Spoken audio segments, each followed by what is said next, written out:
अल्हम्दुलिल्लाह वस्सलातु वस्सलाम अला रसूलिल्लाह। ग्रुप आपको मसाइल और उनकाल ग्रुप में कई साथियों जो सवाल आयो है फितरे जे मुतालिक। अच्छा, फितरे जे मुतालिक चंद सवाल आके समा पेश थींदा। हर सवाल जो जवाब अवल त सवाल ये जे फितरो तंहिंजो शरअन हुकुम करो है।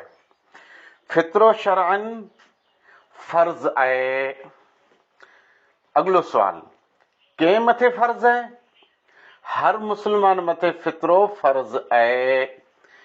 ई मुसलमान आज़ाद है, आज़ाद ना है, निंडो है, वडो है, बीमार है, लाचार है, लूलो है, अपाइज है, लंगड़ो है, बोड़ो है, गुंगो है, नमाज पढ़ियो न पढ़ियो, खपे उन मुल्क जो है, खपे उन कौम जो है, निंडो बच्चो छेले भागे रमज़ान जी छेली घड़ीअ में पैदा थियो अथवा कोई इंसान इस्लाम कबूल करे तो रमज़ान जी छेली घड़ीअ में हर कंहिं ते फर्ज थी वियो।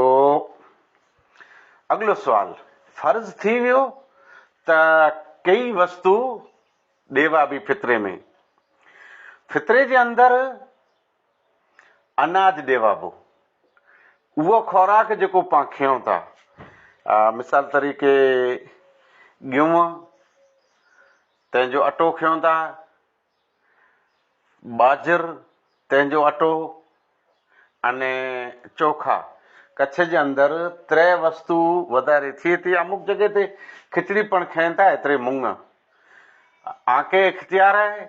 हर उहो खुराक जेको आई खयो था, इहो खुराक फितरो तंहिंजे अंदर ॾेवा बि। फितरे लाइ करे हिकिड़ो शर्त है जे साहिब निसाब खपे। जी ई शर्त फितरे में नाई। साहिब निसाब आहे अथवा साहिब निसाब नाई, हर कंहिं ते फितरो फर्ज है। किन वस्तु में पिंड जी खुराक जंहिं वस्तु मिजरे। मिसाल तरीक़े आऊं जंहिं जॻह ते रहां थो, हिते गेहूं हलनि था, त अमुक साथीअ खे मूं ताईं मशवरो ॾिनो आहे जे चोखा पण आई कढी सघो था। जित बाजर वधारे खाजे थी, बाजर मां कॾहिं फितरो केतिरी मिक़दार, कोरो मण गुण खाली हिकिड़ो दोबो।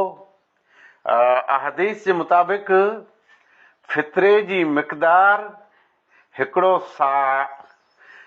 सा एतिरे सा, उहो रिढ बकरी वारो न, हिकिड़ो पैमानो आहे, माप आहे, वजन न ई माप।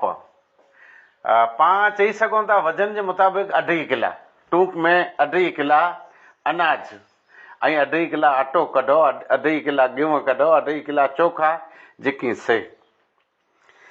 हाणे ई कॾहिं फर्ज़ थींदो, कंहिं मथे फर्ज़ थियो त मुंदो थी वियो। हर मुसलमान मथे फर्ज़। छेले रमज़ान जी घड़ीअ में केर जे पैदा थियो त उन ते फर्ज़ थी वियो। पण कॾहिं फर्ज़ थींदो? हिनटाणे 23 रोज़ो पाण रखियो आहे, फजर जी नमाज़ पढ़ी चुका आहियूं। कोरो हैर फर्ज़ है जी, हैर फर्ज़ न आहे, अञा वार पई आहे। फर्ज़ रमज़ान जर पूरो थी तो उनटाणे ई फर्ज़ थींदो। जिन टाणे रमज़ान पूरो थियो इन टाणे फर्ज़ थींदो। हर फर्ज़ थियो न आहे। अञा कई रोज़ा बाक़ी पिया आहिनि, घणा रोज़ा बाक़ी पिया आहिनि। ख़ासि हिन जो वक़्तु फर्ज़ थिए जो रमज़ान पूरो थियो अने आहे। अमुक अहले इल्म जे नज़दीक त ईद जी राति अने ईद जी नमाज़ खां पहिरीं ॾियो। पर आउं अॻे मशवरो ॾेई सघां थो त हिकिड़ो 2 ॾींहं ईद खां पहिरीं ॾियणु जाइज़ खरो। त साम्हूं जंहिंखे ॾेवा जे तो उहो पिंड जी ज़रूरत पूरी करे लाइ हिकिड़ो 2 ॾींहं ईद खां मोहन मतिलब ई जे 28 रोज़ो 29 रोज़ो 28 29 28 रोज़े वटां पाण शुरू कयूं त वांदो न आहे। कंहिंखे ॾियणो? मिसकीन खे ॾियणो। ॿिए कंहिंखे ॾियणो? मिसकीन खे। कोरो मिसीत मदरसो तंहिंमें फितरो हले जी, माफ़ी, मिसीत मदरसे में न आहे। शरीयत जंहिं लाइ मुक़ररु कयूं उनखे ॾेवाबो। हदीस जे अंदरि वाज़े लफ़्ज़ ऐं तौमतुल मसाकिन, मिसकीने जी खुराक। अच्छा, हाणे वॾो हिकिड़ो मुंदो अचे थो। मूंसां मोहंद कई ॼाणे बहस कयूं, जेको दीन तज बाबा जो आहे त मज़ा अचे थी। कॾहिं चई 40 रुपया फितरो आहे, कॾहिं चए पियो 60 रुपया फितरो आहे, कॾहिं चए पियो 80 रुपया फितरो आहे, हर वारे घटाई पियो वधाई पियो। इन जो कहिड़ो मतिलबु आहे? दीन त हिकिड़ो जाए, न घटे न वधे। तूं हमेशह आगड़ पाछड़ कई पियो। त मुंहिंजी गुज़ारिश आहे जे खुराक ॾियो, 2.5 किला एतिरे 2.5 किला, हिन में घटि वधि जो मुंदो अचे नथो। कुरो खुराक सवा नक़द ॾेई सघूं था। अहले इल्म तंहिंजे नज़दीक राज अफ़ज़ल सही मसइलो ई आहे त खुराक ॾियो जेको खुराक खियो था। पर जेके पैसा ॾिना त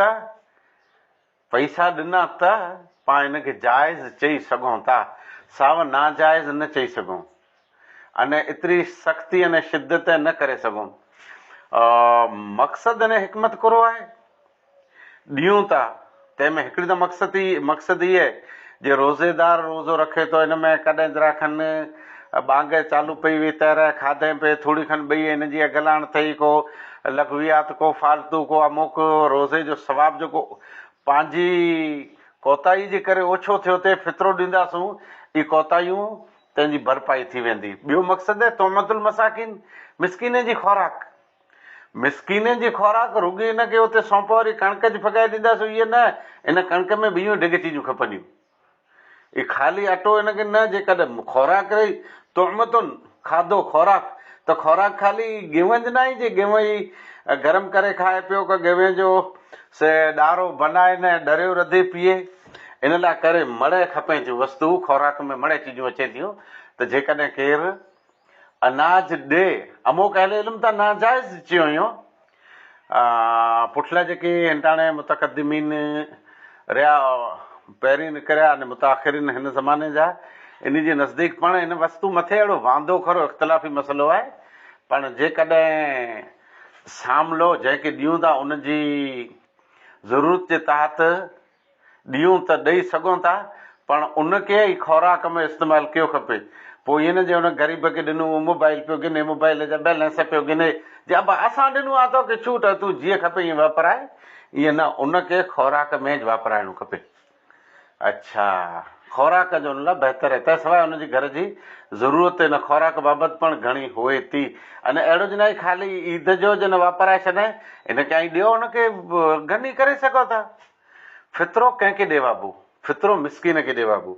मिसकीन कंहिंखे हर जे फ़ौजदार चंबो अड़े तर मुंहुं फिटाए त उहो मिसकीन न, कंहिंजो की वस्तु झटिजी वञे, का अचे थो की नुक़सान थी वञे, उहो मिसकीन न।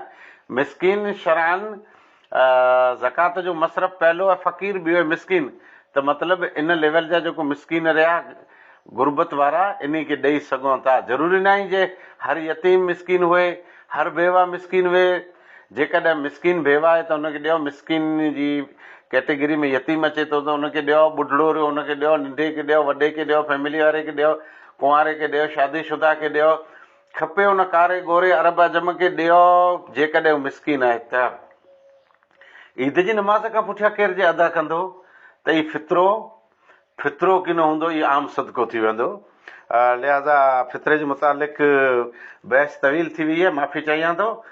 त फितरो फ़र्ज़ु आहे, अने हिन जो ख़ासि वक़्तु मुंहिंजे हिसाब सां 28वें रोज़े वटां पाण शुरू कंदासीं। आख़िर दवाना अल्हम्दुलिल्लाहि रब्बिल आलमीन। अच्छा लगा हो तो वीडियो को लाइक करिएगा और चैनल को सब्सक्राइब करिएगा।